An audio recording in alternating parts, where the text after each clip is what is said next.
O que é que mudou? Principalmente porque eu sou o principal consumidor, né? Eu que fico assistindo as reuniões depois. Então, a gente está reunido aqui com um objetivo bem simples, né? Que é ler as meditações psicolianas do Bourdieu. Super simples, é. É. Eu já estou numa epopeia faz anos de ficar testando vários métodos de estudos coletivos para encontrar o mais eficiente. Então, no grupo passado, o que a gente fez foi tentar ler o Saussure parágrafo por parágrafo, entendendo parágrafo por parágrafo do Saussure, passar para o próximo parágrafo quando a gente entendesse o anterior. E foi muito legal, deu para ter uma compreensão boa bastante, mas a gente fez cerca de, sei lá, acho que a gente fez umas 50 reuniões, talvez. Foi isso tudo? Eu estou exagerando, mas foi muitas reuniões, foram bastantes. Uhum. Tipo, as reuniões totais que a gente. Os vídeos totais que a gente gravou durante Cara, a liga foram 77 vídeos. Caramba. é, Isso deve e dar no mínimo vocês. 140 horas. É. E vocês O... trocaram a bibliografia por quê? Só Não, porque o curiosidade. projeto do ano passado se encerrou. Se encerrou sem a gente concluir, na verdade, né? A Foi. gente, a gente não chegou, a gente não conseguiu bater as metas que a gente estipulou. Muito por conta O que que de encerrou que eu não escutei? Oi? O que que encerrou que eu não escutei? O projeto que aqui, a gente montou uma liga acadêmica já. A Ah, gente é uma ah, sim. liga. Quer dizer, a gente é uma entidade social.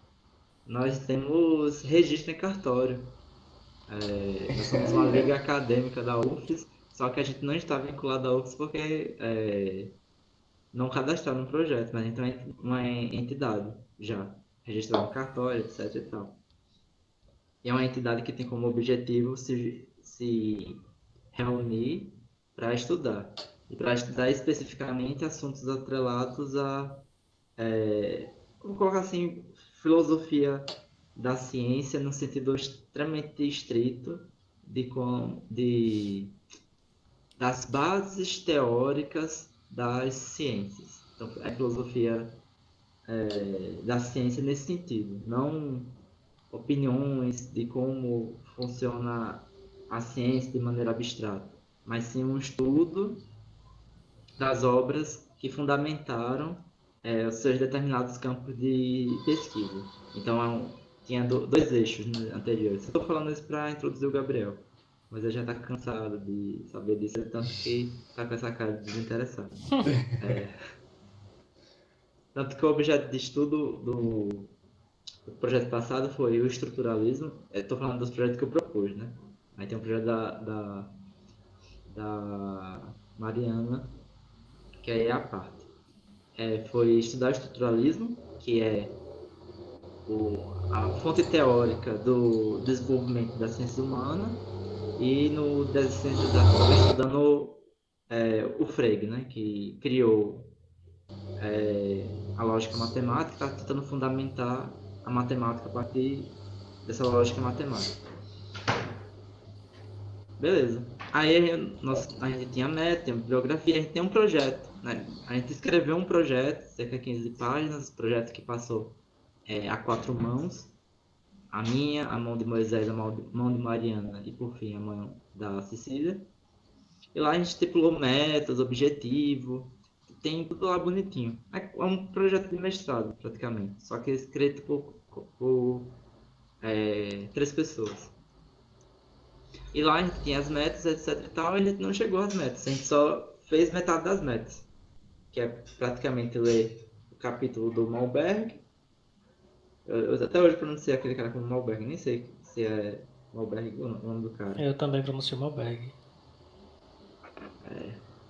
Ler um bom pedaço do Saussure, que eu acho que a gente leu um terço do livro todo. Capítulo, parágrafo por parágrafo.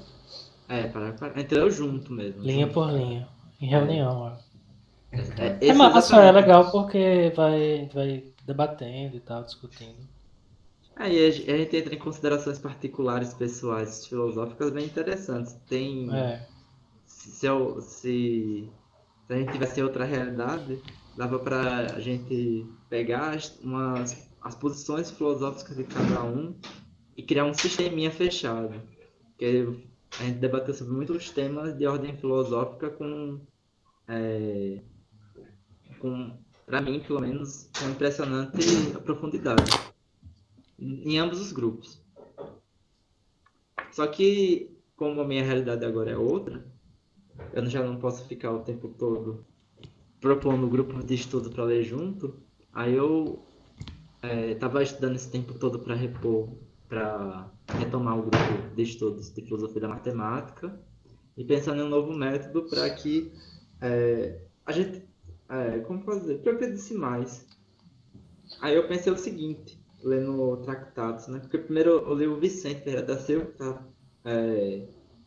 meio numa vibe de procurar interlocutores do mesmo idioma do que o meu. E aí eu percebi, lendo o Vicente Ferreira, que ele era uma ótima introdução da lógica da época do Wittgenstein e do Russell. E aí, a partir disso, eu comecei a ler o Wittgenstein para ver se conseguia montar um projeto. Aí, uma coisa que eu percebi, lendo o Wittgenstein, depois que eu estava tentando procurar esse método, é que você pode usar um livro como uma desculpa para fazer uma espécie de curso em que o que você na verdade vai fazer vai ser passar por diversos autores. Então, teoricamente, no caso do grupo, né? Teoricamente, eu estou usando tratados para a gente passar pela filosofia do Frege, a filosofia do Russell, a filosofia do Hertz e a filosofia do Malthus e a filosofia do Moore. Então, o Tractatus, nessa ideia, ele serve como uma desculpa da gente ler outras obras com uma determinada finalidade. Porque o problema de você se propor a ler uma obra sem muito objetivo é que você fica nessa de ler parágrafo por parágrafo, tentando entender cada ponto que o autor colocou. Mas quando você coloca uma finalidade, fica mais fácil você ler o texto, porque você já sabe o que você quer compreender. Então você pega, por exemplo, o livro que é o Tractatus, coloca ele como o objeto de entendimento. Mas em vez de você buscar o entendimento dessa obra por ela mesma, a partir de uma leitura parágrafo por parágrafo, com debate, discussão acerca do que ele quer dizer com aquela proposição, você faz o seguinte, você pega toda a rede de intertextualidade que o autor expôs no seu texto, e aí você vai para esses textos com o objetivo de entender aquelas passagens que estão sendo citadas pelo texto. Então você consegue dar uma lida corrida nos outros textos e conhecer outras filosofias e ainda de graça entender o livro-objeto.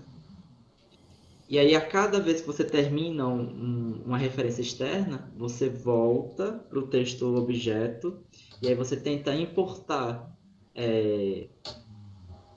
coisas que você aprendeu do autor externo para o texto interno. E aí você vai para outro autor. E aí depois você retorna. Você faz esse movimento que se chama círculo hermenêutico, no final das contas, né?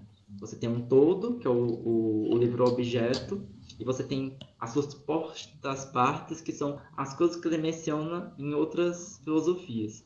Aí você vai para aquelas outras filosofias, dá uma leitura e tenta complementar o entendimento do todo. E aí o entendimento do todo contribui com o entendimento da parte e o entendimento da parte contribui para o entendimento do todo. E fica nesse movimento dialético entre você ir para o todo, que é a obra, Objeto. o texto-objeto, e aí vai para a referência externa. Texto-objeto, referência externa. Texto-objeto, referência externa. Aí por que eu falei sobre esse negócio de uma leitura primeira, sem muita preocupação da compreensão? Porque uma vez que você tem o texto-objeto, o que você tem que fazer é ganhar uma familiaridade mínima com ele. É como se você chegasse no bairro novo e você andasse assim, como posso dizer, circulasse nele, só para ter noção mais ou menos assim de como é o bairro.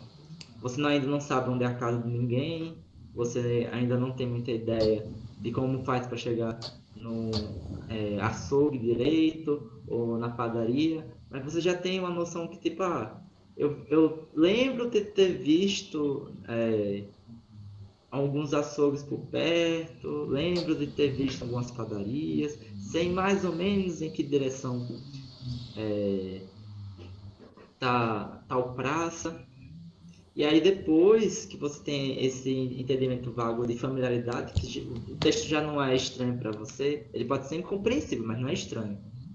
Aí você tenta fazer esse movimento que eu falei, de ir para uma referência externa, ler, e aí você, com o que você adquiriu da referência externa, você volta para a leitura do texto objeto e tenta interpretar.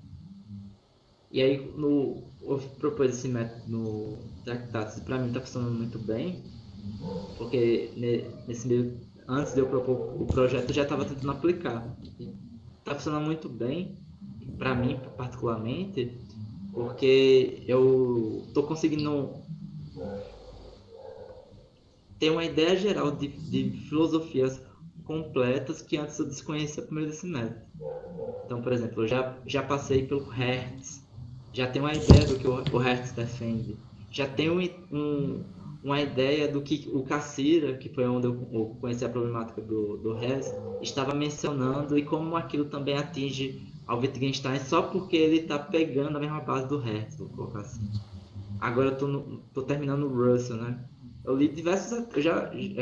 nessa brincadeirinha, eu já li uns 10 artigos do Russell nesse meio tempo. Porque uma vez que eu não estou muito preocupado em parar e ler parágrafo, e sim ter um contato com o texto para entender quais são as relações de intertextualidade do texto, eu consigo ler mais. E agora, hoje, por exemplo, eu consegui visualizar, ironicamente, uma coisa que eu nunca entendia, que como eu passei muito tempo lendo o Frege, que tem esse problema, eu fiquei enviesado. Então eu não conseguia ver problemas. Por exemplo, hoje eu percebi um problema do Frege, que é o problema das extensões dos conceitos, que toca um pouco no que o Wittgenstein fala mesmo. Só em linhas gerais, assim, o Frege ele tem a terminologia dele, que é conceito, objeto e extensão do conceito. Aí ontem, conversando um pouco com um colega de curso, explicando mais ou menos uma historinha do pensamento a partir do Frege, eu fui fazendo correlatos, assim. Falei, tal coisa de matemática contemporânea em Frege era tal coisa. E aí eu, vendo isso, eu percebi que dava para você pegar a teoria dos conjuntos e fazer uma correlação uma interpretação de teoria dos conjuntos contemporânea a partir de Frege. Uma interpretação no sentido formal do termo mesmo. Pegar os sinais, os símbolos e dar uma interpretação freguiana. Aí brincando com os símbolos, para saber qual símbolo ia simbolizar o que no sistema do Frege, eu consegui perceber um problema que realmente fica muito difícil, que é o problema do simbolizar conceitos e extensões dos conceitos. E praticamente o problema todo se resume na seguinte coisa. O Frege, ele diz que toda vez que você usa um artigo definido, você está falando de um conceito, ou de um objeto. Então, você falar extensão do conceito, você já não está falando de um conceito quando você usa do. Você está usando um objeto. E aí, como é que você soluciona esse problema? Eu gastei boa parte pensando hoje como solucionar esse problema. E é realmente um problema difícil de solucionar. Indo lá para o Wittgenstein fala que o quê? Tem certas coisas que não podem ser ditas, só mostradas. E aí, o que você vê nisso é que o erro que o Wittgenstein supostamente acusaria, por exemplo, no Frege, é que ele está tentando dizer algo, ou seja, falar que a extensão é do conceito, sendo que a única coisa que ele pode fazer a respeito disso é só mostrar. Ele não pode ficar fazendo essas relações de nomeação. Aí é só isso que eu queria resumir. Aí eu percebi que fazendo esse movimento dá para você aprender tanto as filosofias que o cara está citando, quanto o próprio texto. E aí o que você na verdade faz ao fazer isso não é um curso sobre o Tratados do Wittgenstein, mas um curso, estou falando isso porque isso gera um curso mesmo, um curso de contemporânea 1. Sem querer ou não, você colocando Tratados como um livro-objeto e estudando as referências que ele está citando, dessa maneira que eu estou invocando, o que você faz é um curso de filosofia contemporânea 1. E eu acredito que você fazendo a mesma coisa com o Bourdieu, que cita tantas coisas, o que você vai fazer, na verdade, que eu até brinquei com o Moisés, é um curso de sociologia à parte. Se você pegar as meditações pasqualianas e for estudando cada referência que o Bourdieu está mencionando, você faz um curso de sociologia à parte. Um curso de sociologia de graduação mesmo, que é um livro grande e tem muitas referências externas. E é um texto ideal para fazer esse método, porque ele não é muito bom, não é um texto muito bom de fazer método estruturalista. Por quê? Porque ao contrário de livros clássicos da filosofia, ele tem muita referência externa. E as referências externas dele depende de fato da compreensão do livro que está citando. É diferente, por exemplo, de você pegar Kant e tomar que Kant, quando Kant está falando de Hume, na verdade é Kant falando sobre ele mesmo. No caso de Bourdieu isso não funciona. Porque quando ele menciona um determinado resultado teórico de outro autor, ele não está falando sobre ele mesmo. Ele está dizendo, olha, estou usando o resultado teórico desse autor, que ele que desenvolveu e ele que analisou isso, e eu estou tomando isso como um fato para fazer determinada crítica. O método estruturalista não vai funcionar. Só para contextualizar, porque o método estruturalista vai defender esse ponto, né? Que você pode pegar um texto e ler o texto por ele mesmo, que as próprias cadeias simbólicas, as inter-relações desse texto próprio estabelece uma relação sincrônica que você consegue criar uma interpretação a partir disso. Então você pega, por exemplo, a obra do Kant, você pega e fica lendo uma crítica da razão pura, tentando perceber as relações simbólicas entre o que a gente chama de conceitos kantianos.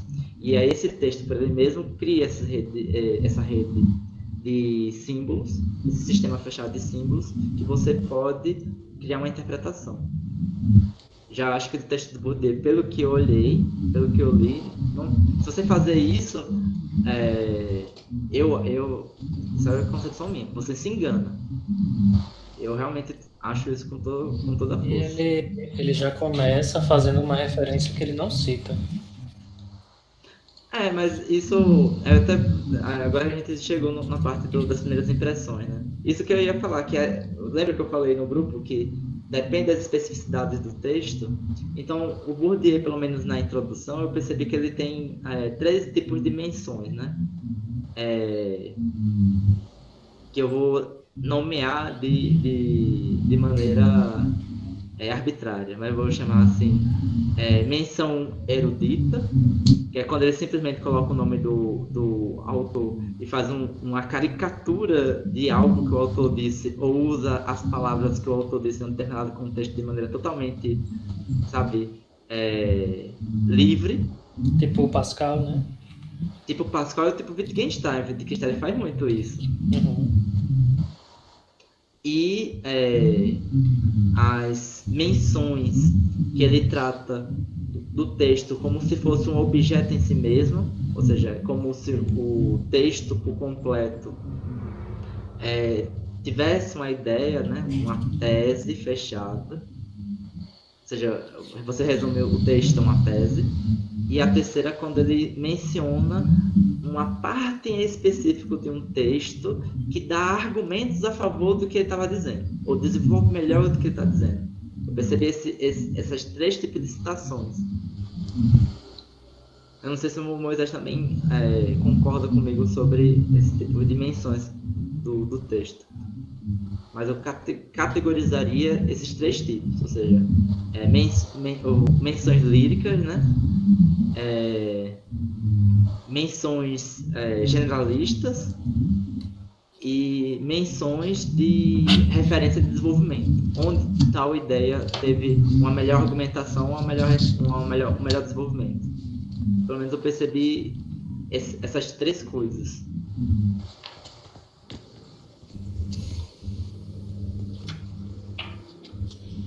Eu não sei, eu não fiz uma leitura tão atenta, eu não fiquei observando essas coisas.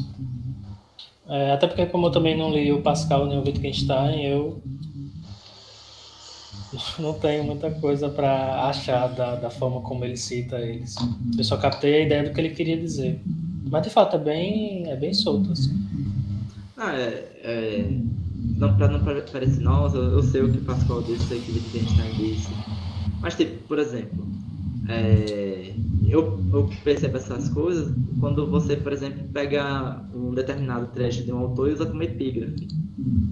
Parece que ele faz esse mesmo uso, entendeu? Porque, por exemplo, você pegar assim como Kant disse, me despertou do sono dogmático. Cara, isso é uma menção lírica, não é uma menção sistemática da obra do Kant. Quando o cara chega bem assim, ou como diria Sartre, estamos condenados a ser livres. Também é uma menção lírica. Porque quando ele faz isso, ele só pega uma frase de efeito do autor e usa ela para sua força expressiva. E não propriamente porque atrás dela tem todo um sistema de teses que ele está se utilizando para chegar àquela conclusão. Ele está usando a frase pela sua força expressiva. E geralmente quando ele faz isso, nesses autores, ele nem cita referência. Porque eu acho que ele tem ciência. No caso do Pascal, ele cita referência porque ele está tentando vender que na verdade ele é um pascaliano, né? O que é engraçado, assim. Eu acho engraçado. Mas Agora, o direcionamento do texto são os filósofos. Eu acredito que são os filósofos, é que ele coloca até entre aspas, modernos ou pós-modernos, né? Eu acho que é a filosofia da França da época. Tipo Derrida, Foucault. Se eu não me engano, mais pra frente no texto ele vai até fazer uma referência, porque ele faz inclusive uma espécie de etnografia dessa geração de intelectuais, porque ele fez parte, né, dessa geração, estudou com eles, só que depois saiu da filosofia. Eu acho que isso é importante, sei lá, notar, né? Para quem é que ele está falando, tipo, quando ele pretende se direcionar à filosofia. Ao mesmo tempo que ele parece estar direcionando isso à filosofia de uma forma geral, ele parece estar se referindo a esses filósofos dessa geração, da França. eu acho que você está coberto de razão. Pelo o que eu li, parece que é isso mesmo. Tipo, ele vai, eu acho, né? Pelo que eu andei vendo. Como essa galera tem uma base bem específica, né? Não estou dizendo que eles leem poucos filósofos, mas boa parte deles tem uma base bem específica. Ele vai nessas bases também. Então, quando eu falei lá no grupo que ele faz uma análise do Heidegger, é porque o Heidegger é justamente a fonte de alguns dos desenvolvimentos mais importantes desses contemporâneos a ele, que você citou. Tanto que quando ele fala do Heidegger, lá na parte que eu li, ele fala que é por conta de algum desenvolvimento que o Heidegger fez que você tem as logias, que é a gramatologia, a arqueologia, Uhum. E a gramatologia, quem é que escreveu a gramatologia? A gramatologia, o Derrida. Quem é que escreveu a arqueologia? Foucault. Então parece que quase uma referência direta a esses autores mesmo. Uhum. Só que é esse Agora, o ponto.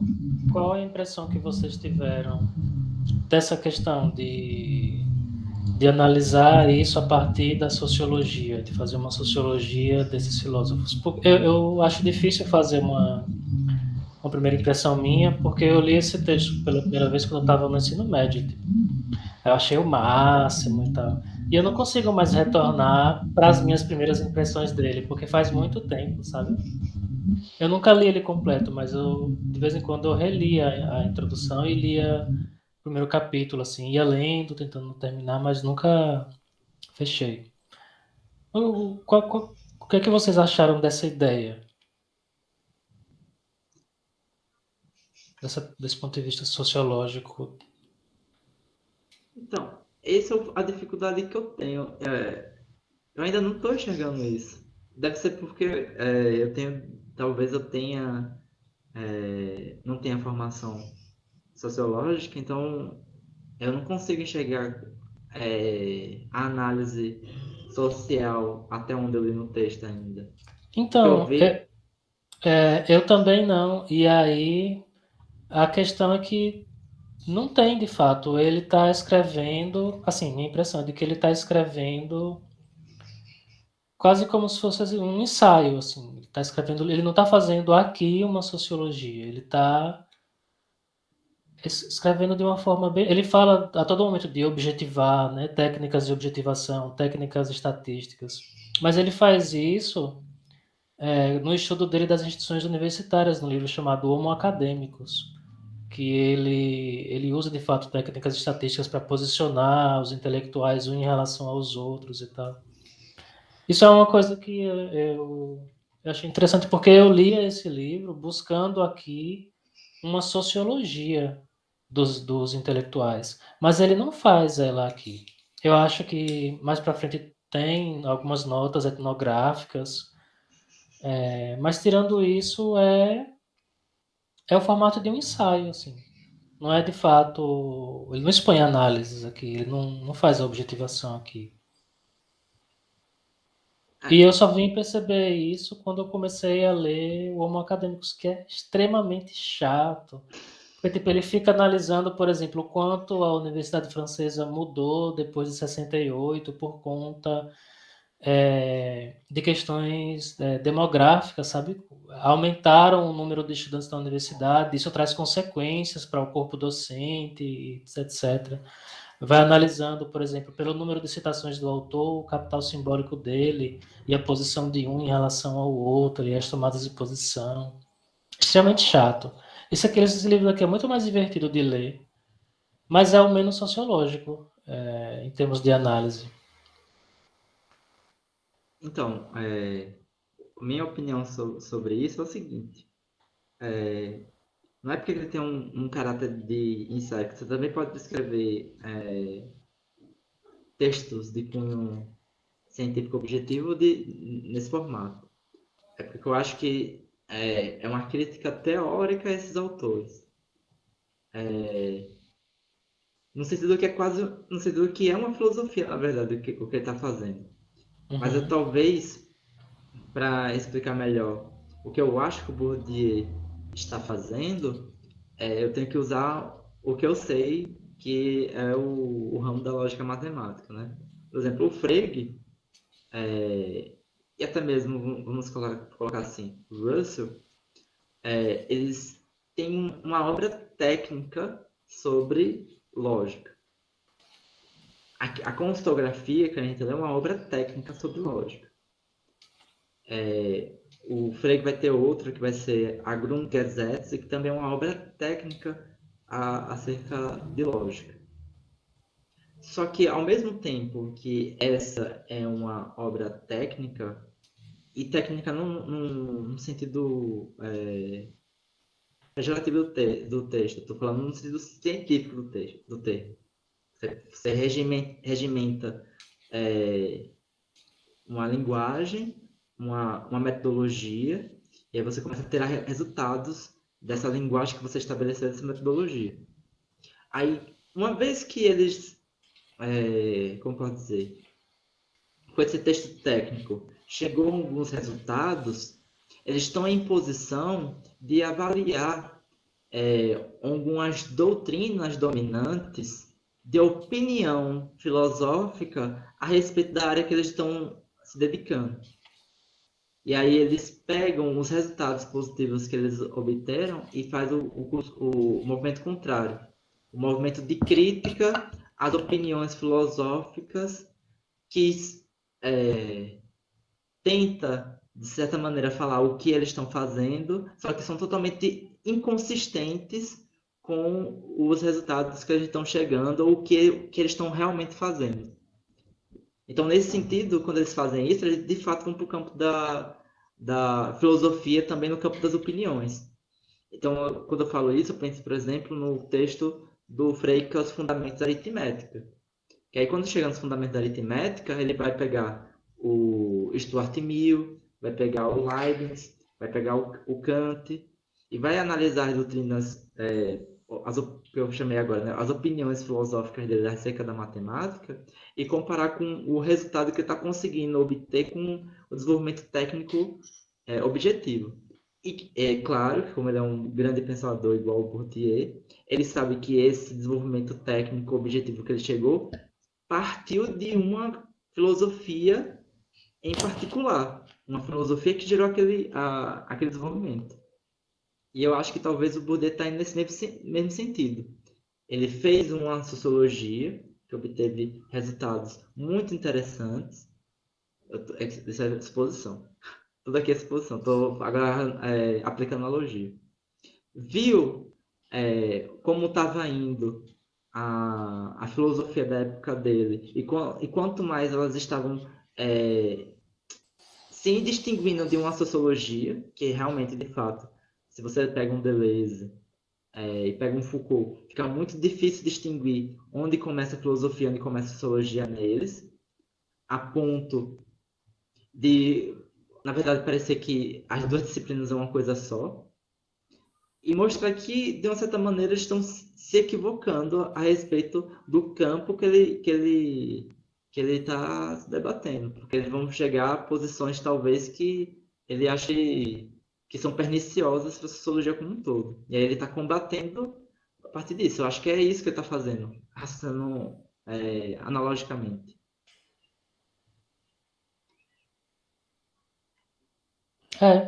Acho que é por aí, sim. O que é que você acha, Gabriel? E aí, Então, cara, assim, eu, no finalzinho da minha disciplina de Sociologia 2, a professora colocou a gente pra ler Quem era a professora? Tâmara. Hum, Ela colocou a gente pra ler Bourdieu, né? E assim, parando pra pensar nessa empreitada que ele tá se metendo, tipo, eu acho que a primeira luz que tem que colocar sobre isso é a ideia de campo dele, né? Porque, tipo, quando ele tá fazendo isso, ele tá tentando fazer uma espécie de sociofilosofia, acredito eu, uma crítica da filosofia sob a luz da sociologia, que seria uma espécie de homologia entre campos, pensando a filosofia como campo autônomo e a sociologia como campo autônomo também. Um encontro que é essencialmente conflituoso. E voltando também para a ideia de hábitos, tipo, então ele sairia daquele jogo de palavras que ele faz, né, de teoria teórica, que é a teoria que só serve como mera abstração, e com alguma finalidade prática. Porque quando ele está falando também na introdução, ele está falando de pesquisa, ele está falando de falta de interesse em desenvolver a ciência da sociologia ou mesmo a filosofia. Então, tipo, eu não saberia dizer se ele está fazendo sociologia, mas eu acho que que esse é um texto que é meio desesperançoso, que é tipo, é um texto de alguém que está meio desesperado com a situação que se encontra uma área, um campo que ele tem proximidade e que ele está se metendo ali a tentar resolver esse problema com, como é que eu posso dizer, tipo, a partir de sua própria formação. Porque ele fala no primeiro parágrafo mesmo de que, peraí, eu tô tendo que me meter aqui, sendo que não é aqui que eu quero estar, velho. Eu tô aqui me propondo a colocar certas questões, porque a filosofia que se põe como uma grande questionadora não tá questionando nada, sabe? Então, como eu disse, não sei se ele tá fazendo filosofia, se ele tá fazendo sociologia, como ele se põe a colocar, como ele se coloca a estar fazendo, né? Uma crítica da filosofia a partir da sociologia. Só que eu acho que ele tá tentando aí aproximar, tá fazendo homologia entre campos, tá usando a sociologia para criticar a filosofia, só que num tom muito mais esperançoso, de tipo, de que tem alguma coisa errada dentro da filosofia, que ele, sociólogo, tá precisando ir lá tentar resolver, sabe? Eu não sei se eu saí do lugar, e eu não consegui organizar direito o que eu tava querendo falar, mas... enfim. Eu acho que essa é uma das justificativas que ele dá, né? De que tipo, ele não vê muito como justificar isso que ele está falando. E aí ele diz, bom, uma forma de eu me reconfortar é de dizer que isso aqui é útil para alguma coisa e tal. Mas não sei, eu acho que ele está mais brigando mesmo com o pessoal da filosofia por, é, como é que eu posso dizer? Assim, se fosse para fazer uma análise, né, dos interesses dele, por disputa mesmo de espaço dentro da academia francesa, talvez dê para considerar alguma coisa no sentido pessoal dele, por ter uma formação filosófica, porque ele se forma em filosofia, né? Mas não sei, não senti desesperança. Eu acho que também é um pouco uma coisa assim de sempre que você vai analisar o mundo social, você tende a partir da sua própria experiência, né? E o Bourdieu, como ele tem uma formação em filosofia, acaba que é um pouco natural também dele analisar esse meio. Não sei. Eu acho esse texto divertido. Eu não sei se é porque eu entrei em contato com sociologia com esse livro, mas eu acho ele divertido. Não acho ele desesperançoso. Acho ele engraçado. Às vezes eu acho ele divertido. Eu já acho que desesperançoso não há nada. Tipo, para mim, o tom do texto é texto do cara tá, se fosse para colocar um sentimento, né? O meu dele tá zangado. Ele tá, usar uma palavra do Clóvis, né? Tá ressentido. Ressentido, essa é a palavra. É, ou seja, ele é o cara, eu vou colocar assim uma metáfora, ele é o cara que foi chamado para um congresso de filosofia e aí ficou o tempo todo escutando e ficando indignado com tudo que as pessoas estavam falando. Totalmente indignado. Aí, para pegar essa frase que o Gabriel citou, né? Aí ele chega, pega o microfone assim, depois no final da apresentação. Aí eu não queria falar isso. Eu não queria entrar nesses assuntos que vocês, grandes filósofos, que se questionam sobre tudo, tratar sobre esses assuntos que eu pensava que vocês poderiam tratar. Agora eu tenho que me colocar aqui nessa posição ingrata, né? Porque eu queria estar fazendo outra coisa, respondendo. O tom dele parece muito isso. É, Respondendo, é, como pode dizer, colocações totalmente imbecis, porque quem foi que disse que eu sou marxista, por acaso? eu também tenho essa impressão, mas eu não sei se engana, pelo menos nessa parte do não queria estar aqui. Não, Eu acho Sim. que ele tem um pé muito na filosofia. Eu acho que Não, muito, sim. muito desse texto é por ele querer ser filósofo e não querer admitir. Não, sim. O que eu tô invocando isso é a imagem, né? Você tem que imaginar Aham, essa pessoa. Porque essa pessoa foi para o congresso de filosofia. Essa pessoa uhum, assistiu todas as apresentações. É tipo aquele cara, olha, velho, não queria dizer isso, sabe? Mas. Não, mentira, o cara quer dizer. O cara tava uhum. segurando assim, mordendo o beiço de baixo. Tipo, o cara tá realmente, como pode dizer, se contendo para dizer umas boas verdades pros outros teóricos lá que estão no seu castelo de marfim, né? Vou colocar assim. Ele fala, olha, cara, não é assim que a banda toca, não. E aí, uma das coisas que eu acho que ele vai tocar muito na ferida como pode dizer? Claro que, não sei se é isso, né? Mas é a impressão que eu tive. Da imagem da filosofia, de como ela se apresenta a si mesma. É ele que como pode dizer? Tentar atingir essa parte, de como a filosofia se apresenta. Porque como é que a filosofia se apresenta? Eu tenho um raiva disso também tenho um raiva. A filosofia se apresenta como um campo de reflexividade, é, como pode dizer, infinita. Todos os filósofos, eles se colocam a si mesmo como objeto de reflexão. Como pode dizer, se questionam muito sobre as coisas. Então tem esse meio que esse mechan da filosofia que o Bourdieu vai tentar é, mostrar que não acontece. Na verdade, isso é só, colocar entre aspas, né? É papo furado. Acho que o combate que ele faz pelo menos no capítulo 1, né, que é o capítulo que eu comecei a ler, é justamente isso, um combate contra a imagem que a filosofia se vende. Não que Uhum. a filosofia, enquanto disciplina teórica, não chegue a resultados bons ou não coloque questões boas, mas ela sempre se coloca como é, ele não colocou nesses termos, mas sempre se coloca como o ápice do humano, né? Existe a humanidade embaixo, a reles, né? Isso ele toca principalmente, eu acho que ele toca isso principalmente com Heidegger. É, O com Heidegger, Heidegger.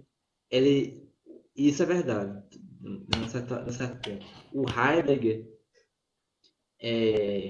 nos textos que eu li, principalmente o que é metafísica, ele vai simplificar a ciência de uma certa maneira que vai fazer com que as pessoas acreditem que ser cientista é só pegar um caderno e ficar observando objetos dados à mão, ou objetos que estão aí, e tirar resultados a partir de indução. Nossa, sério que o Heidegger faz isso? Não, o Heidegger não faz isso. Mas as pessoas que leem Heidegger, depois da questão da técnica, elas têm essa concepção. Porque ele Mas o coloca. Heidegger diz isso, dá essa impressão no texto do que é metafísica? Dá, pior que dá. Porque o que o Heidegger vai mostrar é que a ciência ela não é capaz de pensar a si mesma. A ciência ela é quase como um pensamento em cima dos instrumentos, vou colocar assim. Ele tira o poder da reflexidade da ciência, o que é metafísica. Porque para ele, isso é o papel da filosofia. É a filosofia que pensa sobre o próprio pensamento, sobre si mesmo. A ciência não é incapaz de fazer esse pensamento assim. O que a filosofia é até um E por texto. que, por que ela seria incapaz de fazer isso para ele? Ah, isso na verdade tem base fenomenológica. E essa parte também eu li. O que é metafísica do Heidegger não está muito preciso, não, mas eu estou dizendo o sentimento. Mas eu li também o que é metafísica do Heidegger, Hum. só para deixar claro. É, o Husserl, pelo menos na ideia da fenomenologia, e ele vai repetir isso de outras formas depois, vai colocar uma questão que, no caso do Husserl, faz sentido, que é o seguinte: a ciência, como no seu próprio funcionamento, ela é uma relação entre sujeito e objeto, em que o sujeito sempre dá o objeto como dado. Então, por exemplo, se você faz física, para você, as entidades físicas já estão dadas a você. A filosofia entra quando você tenta, primeiro, questionar a possibilidade do objeto, e aí você entra em Kant, por exemplo, e você pensa também nas condições do sujeito alcançar o objeto. Então, enquanto o sujeito e o objeto supostamente é o mesmo. E a minha percepção de filosofia por muitos anos foi essa também. Não sei se ainda hoje persiste. Só que o que o Husserl vai fazer, no final das contas, é dizer que isso são atitudes de um sujeito. E uma ele vai chamar de atitude natural e outra ele vai chamar de atitude fenomenológica, ou atitude filosófica para outros. Ou seja, diante do objeto, a gente pode dar o objeto como simplesmente dado e operar ele segundo as leis da lógica, ou a gente adota uma atitude fenomenológica de se perguntar as possibilidades daquele objeto e como a gente acessa eles. Duas atitudes no mesmo espírito, vou colocar assim. Não é que são duas pessoas separadas. Você, enquanto ser humano, vivendo na sua cotidianidade, isso é importante, é o ser humano vivendo no dia a dia, você pode tomar essas duas atitudes. Por exemplo, quando eu estou aqui pensando que eu tenho das 4h45 até as 6h15 para fazer a reunião, porque depois eu vou caminhar e pegar um ônibus, quando penso isso, eu pensei de maneira natural, porque todos os objetos que constituem essa frase, para mim, estão sendo dados. É dado que há tempo, é dado que esse tempo pode ser dividido em horas, é dado que eu sou uma matéria que se desloca em um determinado espaço, em uma certa quantidade de tempo, é dado que existe um objeto independente de mim chamado ônibus, que independente da minha percepção, ele tem uma autonomia que não depende exatamente da minha percepção. Isso tudo é dado. Eu não Aí entra a palavra mágica, né? Eu não tenho uma atitude reflexiva a partir desses objetos. Eu simplesmente dou ele como dados e opero segundo as leis da lógica. E faço esse raciocínio completo que eu fiz. E assim eu vivi. Essa é a minha vida cotidiana. Eu estou o tempo todo nessa predisposição. Porém, quando eu chego e paro assim, mas peraí.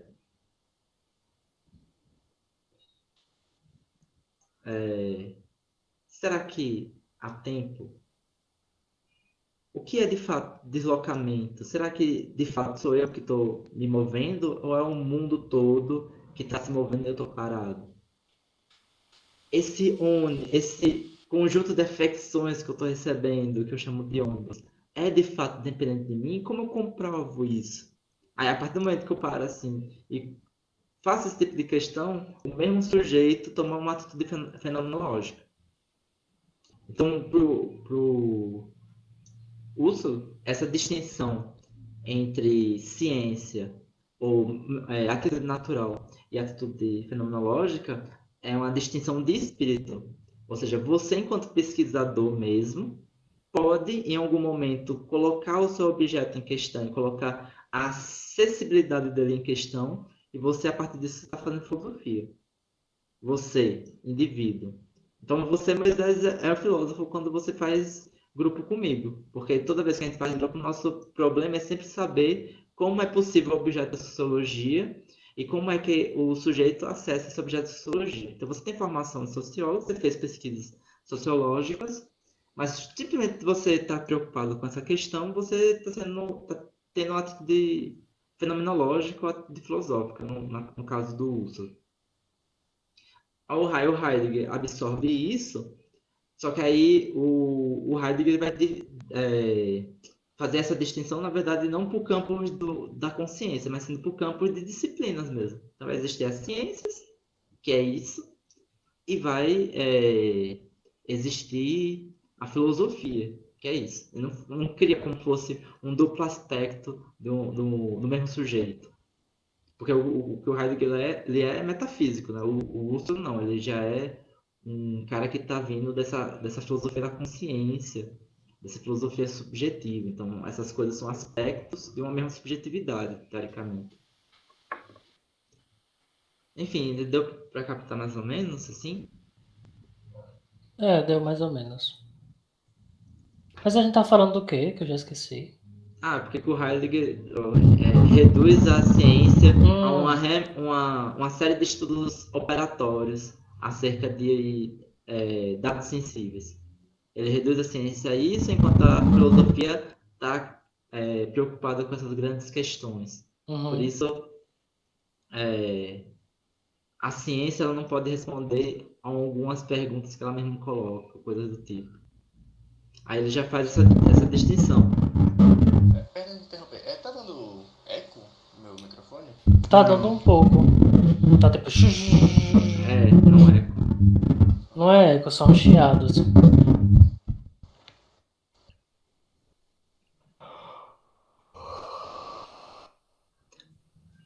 Aí, e isso, de uma certa maneira, eu tô falando isso porque,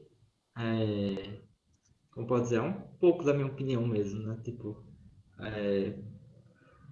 por parte de alguns filósofos, realmente parece essa arrogância em que você tem a ciência lá produzida alheia e ele olhando a ciência, vendo como ela se comporta e tirando conclusões assim que são, como posso dizer, mais elevadas do que as conclusões que a ciência está chegando. E aí você faz, na verdade, uma estratificação intelectual. Dentro do campo da intelectualidade, se você faz filosofia, você fica acima no grau de inteligência, vou colocar assim. Então, há o filósofo, que essa é até uma imagem social que nós temos, né? Há o filósofo e há o cientista lá. Tanto que quando a gente está falando do Heidegger, ele diz diversos exemplos que ele diz de, como posso dizer, cientistas históricos que pensaram os fundamentos das suas próprias disciplinas. Aí ele fala do Dilthey, do Durkheim, e assim vai. Ou seja, não precisou de um filósofo para pensar sobre essas áreas. Uhum. Mas a filosofia faz parecer isso. Ou melhor, os filósofos fazem parecer isso. Uhum. A ponto de. Aí essa questão já não é de leitura, de participação do grupo. Participando do grupo de Deleuze, o Deleuze entra numa discussão com Chomsky, que dentro do debate entre eles praticamente reduzem os desenvolvimentos práticos que a ciência chegou como simplesmente um desenvolvimento da técnica. Independentemente do como pode dizer, da base teórica, etc e tal, as metodologias, os instrumentos, por eles mesmos levaram a esses resultados. Então, esses É. resultados são independentes E eu acho que uma boa parte da comunidade científica, assim, eu não tenho como dizer isso, mas muitos cientistas eu acho que têm essa mesma concepção, né? Ou pelo menos estudantes de. Tipo, eu tô falando isso por conta de um amigo meu que é químico. Eu falo, boa parte dos cientistas, a minha base é um amigo. Tipo, mas eu me lembrei que dele, conversando com ele, né? Ele faz parte de um laboratório de pesquisa e tal. E ele tava falando, nossa, meu sonho era criar um microscópio forte o suficiente para a gente conseguir enxergar os átomos. Porque aí resolveria todos os problemas que a físico-química tem. Tipo, é uma concepção bem assim, como você precisa observar o mundo, se você desenvolve técnicas cada vez, né, que permitem uma observação mais elaborada, você tem o desenvolvimento científico. né? A concepção é essa. Eu consigo visualizar isso que você está falando do Deleuze por essas coisas assim. Só que, pelo menos para mim que estuda a história do pensamento científico, né? Pelo menos no início do século XX, bem específico mesmo, mas Isso é falso, cara. A maior parte do desenvolvimento de disciplinas são de fundo teórico. Tem vezes, cara, isso é opinião pessoal, né? Tem vezes que o cara tá, na verdade, preocupado em resolver um problema metafísico herdado de um filósofo do século XVIII. E aí ele cria o quê? Ele cria um sistema, é, um sistema de cálculo que é hoje utilizado na computação. Quem eu estou falando? George Boole.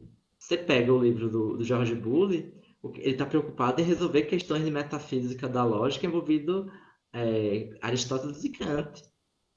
Isso que o George Boole está atacando. E aí ele cria lá o sistema dele baseado na concepção de lei de pensamento. E aí aquilo, de uma certa maneira, que uma preocupação que ele teve,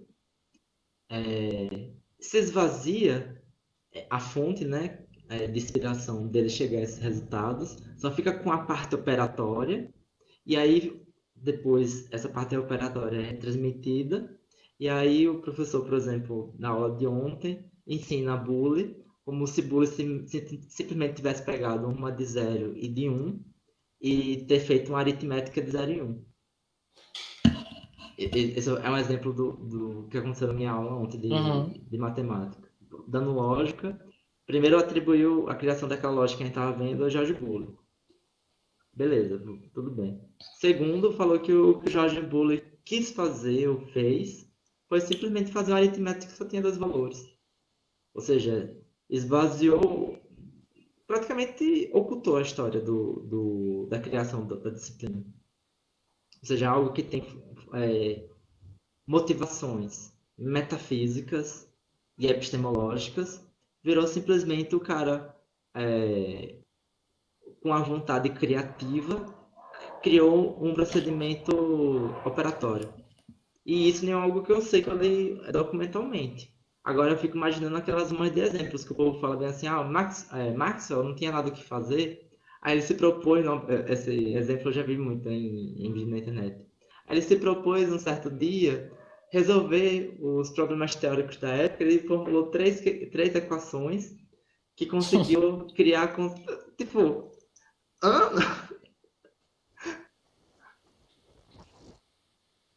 essas coisas têm contexto. Pelo menos, a meu ver. E eu acho que é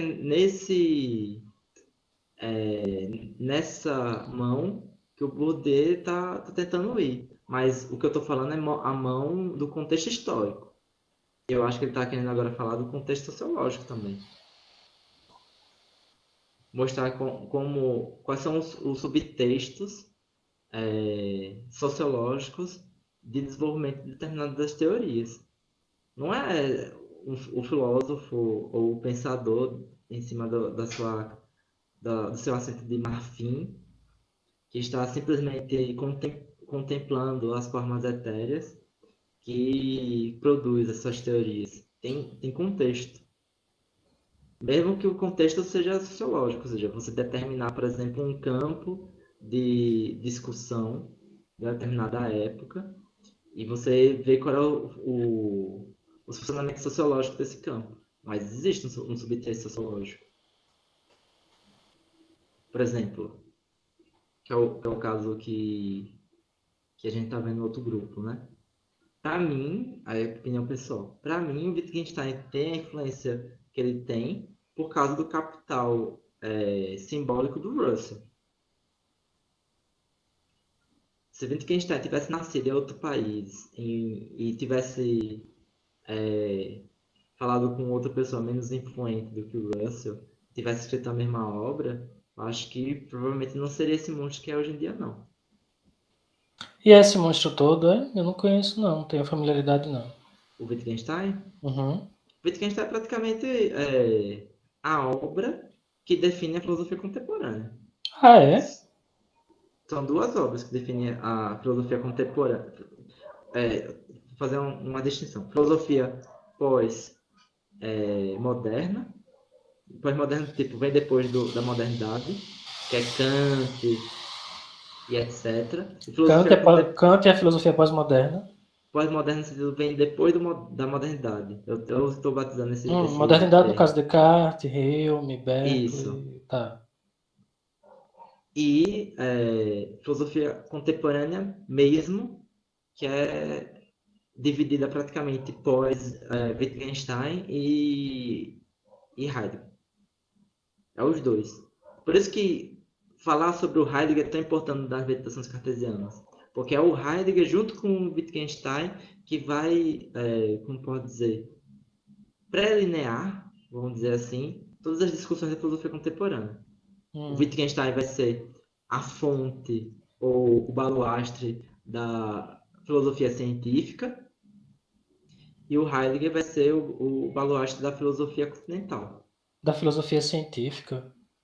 Depois do Wittgenstein. Já na época do Russell, tem uma concepção de filosofia científica, que é você assumir os problemas teóricos das outras disciplinas que não são passíveis de solução empírica ou de solução metodológica, para usar um exemplo, uma palavra mais adequada, não são passíveis de solução metodológica, e vocês tentam resolver por meio de uma discussão teórica regimentada a partir de determinadas regras ditadas pela lógica.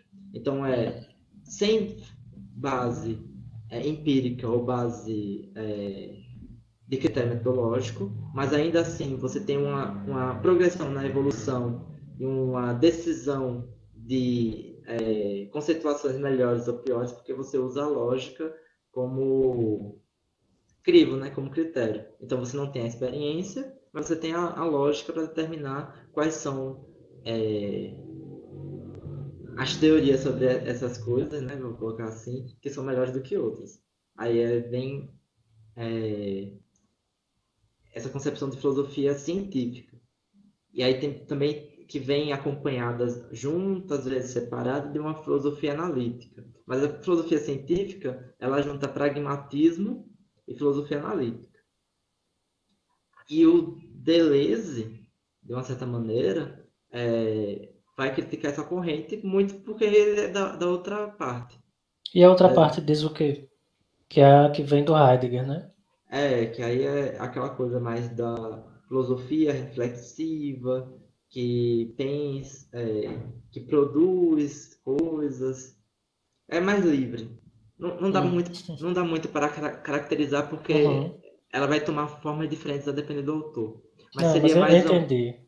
mas é mais essa etérea, que são essas pessoas que estão pensando o pensamento. Enquanto o outro não. Quem defende a filosofia científica, ele acha que está fazendo a mesma coisa que um físico, só que enquanto o físico fala as coisas e decide olhando para o mundo, o filósofo fala das coisas e decide pela lógica. Qual é a mais consistente? Qual é a que tem menos implicações que não violam o nosso senso comum? Aí entra essas questões que embasam um pouco da filosofia analítica, que até chega a embrulhar o estômago, né? Pelo menos o meu. Mas é baseado nisso. Tipo, o Como cara... assim? Não, tipo, por exemplo, tem uns critérios que o filósofo analítico segue.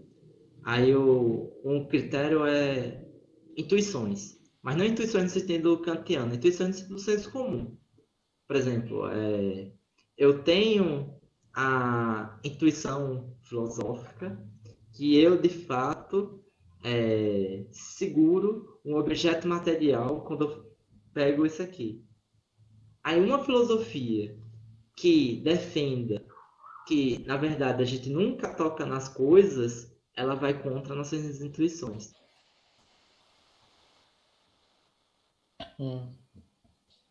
Tipo, Tá, é um exemplo meio estranho, né? Mas, por exemplo, tá, mas eu entendi. se a gente pegar física teórica, por exemplo, física teórica, e alguém definir tocar como contato direto de uma matéria sobre outra, em física teórica a gente nunca toca nada. Porque os nossos átomos nunca encostam nos átomos das outras coisas. Se isso acontecer, na verdade o que você tem é uma colisão de partículas. E que isso quem faz é um colisor de partículas. Mas a gente nunca choca átomos com átomos. Eles sempre têm um espaço entre um átomo e outro que eles nunca violam. Então, se tocar for simplesmente o contato de uma matéria com a outra, então, por essa definição de tocar, a gente não toca em nada. Aí o que o filósofo fala é assim, mas isso vai contra nossas intuições. Então, o que a gente precisa é definir tocar de uma determinada maneira que a gente possa falar que a gente toca as coisas, porque é o jeito que a gente entende o mundo. E aí eles redefinem o termo tocar para alguma coisa que seja consistente com a física e a gente possa utilizar propriamente o termo do dia a dia. Aí esse é o que os filósofos analíticos gostam de gastar um tempo fazendo. Saquei. É interessante. Ah, é interessante. Você é o que, Alan? Você é um filósofo analítico? Ah, não sei até hoje. Pra mim essa distinção é muito difícil. Mas você não tem afinidade com essa filosofia pós-Heidegger, né? Eu tenho quando ela é lida de uma maneira positiva. Eu tenho afinidade com eu tenho afinidade eu tenho afinidade. Eu só não tenho afinidade com essas filosofias quando elas são usadas para, de uma certa maneira, desembocar no relativismo. Mas porque para mim pode parecer meio estranho, né? Mas eu tenho uma determinada flexibilidade, não, eu sou flexível no seguinte ponto. Eu entendo que o mundo é plural, eu entendo que as coisas são complexas, eu entendo que as coisas têm diversos fatores e que a gente pode estudar cada um desses fatores. Esses fatores, para a gente estudar, vai parecer que são fatores determinantes, mas, apesar disso tudo, você tem algo objetivo e positivo, de fato. Então, por exemplo, eu consigo de fato ler o Bourdieu e entender as condições sociais que ele está falando, mas eu consigo enxergar notadamente que, apesar de todas aquelas determinações sociais que você vai estudar para formar uma teoria matemática, a teoria matemática chegou a algum ponto positivo ou objetivo. Eu consigo, eu consigo não mesclar, como diria o Fernando Novaes, né, as esferas da existência.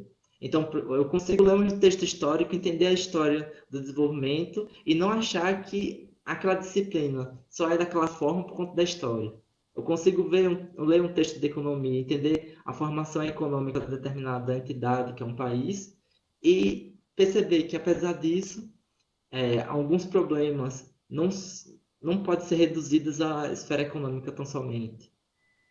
Então, quando eu pego esses autores e leio com sendo flexível, mas ainda afirmando o positivo, eu aceito boa parte deles e vejo que a outra corrente é muito reducionista. Então, por exemplo, toda vez que eu leio Bourdieu, eu aprendo coisas novas que realmente, olhando para o objeto, eu consigo ver notadamente. Eu consigo, de fato. Consigo mesmo. E são explicações muito boas. Mas eu não consigo reduzir o fenômeno à explicação sociológica. Eu consigo ver que o fenômeno tem vários aspectos e que a gente pode. Entendi. Entendi, sim. Eu também vejo assim as coisas, eu acho. Então, quando você toma essa leitura, você consegue ver que as coisas são complexas, as coisas são plurifacetadas, mas não é a casa da mãe Joana. As coisas têm uma determinada forma de ser, que apesar de ser complexo, apesar de ser multifacetado, e talvez a gente nunca consiga esgotar essa multiplicidade de coisas, não é um relativismo. Não é que se a gente apertasse o botão da história e desse reset, a gente chegava em outros lugares. Não, parece que a gente chega em alguns lugares necessariamente. Aí mais fica muito difícil mesmo falar o que é isso que a gente chega necessariamente. Não tô dizendo que eu sei o que é, mas para mim, por exemplo, para mim, mesmo a gente tendo uma outra história, mesmo a gente tendo uma outra forma de organização social, a gente chegaria em alguma explicação equivalente à relatividade, em algum momento, se a gente fosse intelectuais preocupados em explicar o funcionamento da matéria. Em algum momento a gente ia chegar. Alguém que lê esses autores, mas é porque você pensa de uma maneira teleológica, você pensa. Não, não é isso que eu estou querendo dizer. Não é que a gente está, como pode dizer, condenados a descobrir a relatividade, ou que a história da humanidade tem uma determinada finalidade. Mas sim, se pegar qualquer entidade, com qualquer história, com qualquer funcionamento sociológico e colocar para ele estudar um determinado objeto com determinadas condições, ele vai chegar a algo análogo que a gente tem, é isso. Aí a gente vai para os exemplos empíricos, né? Tipo, se você estuda antropologia, você pode aprender N formas diferentes de se fazer operações matemáticas. Você vai para uma sociedade específica, ela tem um sistema numérico X e ela tem determinados métodos de soma. Você vai para uma sociedade Y na história, outro sistema numérico, outras formas de contagem. Mas não importa muito o que você faça, você não vai ter uma sociedade que vai fazer uma operação que no seu equivalente seja 2 mais 2 igual a 3. Então existe esse quê de positivo que, apesar dessa pluralidade cultural e simbólica e de determinação histórica social, essas comunidades, quando se defrontam esse objeto, estão tendo o que o Levi-Strauss chamava de homologias, né? Não é homologias. Acho que é homologias, né? Que o Levi-Strauss chama. Do quê? Quando você tem sistemas simbólicos distintos que têm a mesma estrutura. O Bourdieu chama de homologia. Eu acho que no Homologia. Levi-Strauss, eu não lembro como é que tá no Levi-Strauss. Eu chamo Mas de deve ser. isomorfismo. Você chama de isomorfismo. Mas tem homologias, entendeu? Essas homologias são o que? Positivo, que eu acho que tem. Então você pode se defrontar no caráter histórico, no caráter econômico, caráter social, caráter antropológico, caráter etnográfico. E eles nunca vão, de fato, dar conta desse positivo. Então é um positivismo isso que eu estou falando, de fato. Mas eu acho que é o que se verifica mesmo. Não que se verifica, né? Mas com a leitura correta é o que se constata na realidade. Uhum. Ei, eu já tô saindo. Tá. A gente marca. Tá de boas pra vocês? Vocês vão continuar conversando? Como é? Não, pra mim tá de boa. Daqui a 7 minutos eu ia sair mesmo. E a próxima reunião? Tem A gente já define ou a gente vai definindo depois? No Vocês grupo? que sabem. Porque eu tô. Porque o texto do Bourdieu engana, na verdade, né? Porque ele tem lá as suas 300 páginas, mas a diagramação dele é bem sacana. Porque os espaços entre as linhas são pequenos e o tamanho da letra é pequeno também. Então, tipo, teve uma vez, cara, essa semana mesmo que eu tava lendo, o que eu lia do Bourdieu era equivalente a, sei lá, ler 3 artigos do Russell. Eu falei, caramba, eu tô gastando o mesmo tempo pra ler os dois, assim, que eu tô dividindo o tempo nos dois. O mesmo tempo que eu gastei pra ler 3 artigos do Russell, eu só li um capítulo do Bourdieu. Aí eu vi que é uma questão da diagramação. Então o texto engana muito. Por exemplo, a gente pode falar assim, capítulo 1, próxima semana, pra gente falar nas primeiras impressões. Você vai ver, capítulo 1 é enorme. Eu tô ainda na radicalizar a dúvida radical. Mas já é perto do final isso, né? Mas ainda assim... mas tem os pós-escritos, né? Mas Isso. tipo, amanhã eu vou ter que ir na UFES. Eu vou procurar uns livros para escanear para o meu mestrado. Final de semana é Dia dos Namorados. Eu não vou reunir. A gente se vê próxima semana, então, ainda marcando Isso. Aí, no próxima semana. grupo. Não, amanhã tem um grupo de matemática, na verdade. Sim, eu vou tentar chegar da UFES para ver se eu participo. Mas eu Tranquilo. ainda não li nada. Aí de manhã eu vou ter seminário, de tarde eu vou na UFES, mas eu tento chegar. Aí, mas dá uma lidinha no. Isso aí tem um texto bem Vicente. didático. Você vai se surpreender, eu acho. Uhum. Tipo, o primeiro capítulo é muito, de cunho muito filosófico, tem problemas que talvez não te interessem muito, mas a partir do capítulo 2 já fica um Vocês estão no texto. qual já? Então, próxima reunião vai ser apresentação, ou introdução em capítulo 1. Tá. Porque teve a primeira reunião, só apareceu o aluno lá do ensino médio, aí eu fiquei Uhum. apresentando lá o texto. Na segunda reunião, a gente ficou em digressões sobre Wittgenstein, semântica, etc. E agora a gente vai tentar de novo nesse terceiro. Beleza. Eu vou tentar chegar. É o mesmo horário, né? Isso. Tá. A gente vai Então, se falou. comunicando no grupo. Beleza. Valeu pela conversa, foi muito legal. Sempre aprendo muito de filosofia com o Alan. Ou desaprende, né? Não, eu aprendo mesmo. Falou, falou. Falou, até mais. Tchau. Alô, Gabriel. Obrigado pela presença. É semana que vem, eu acho. Até.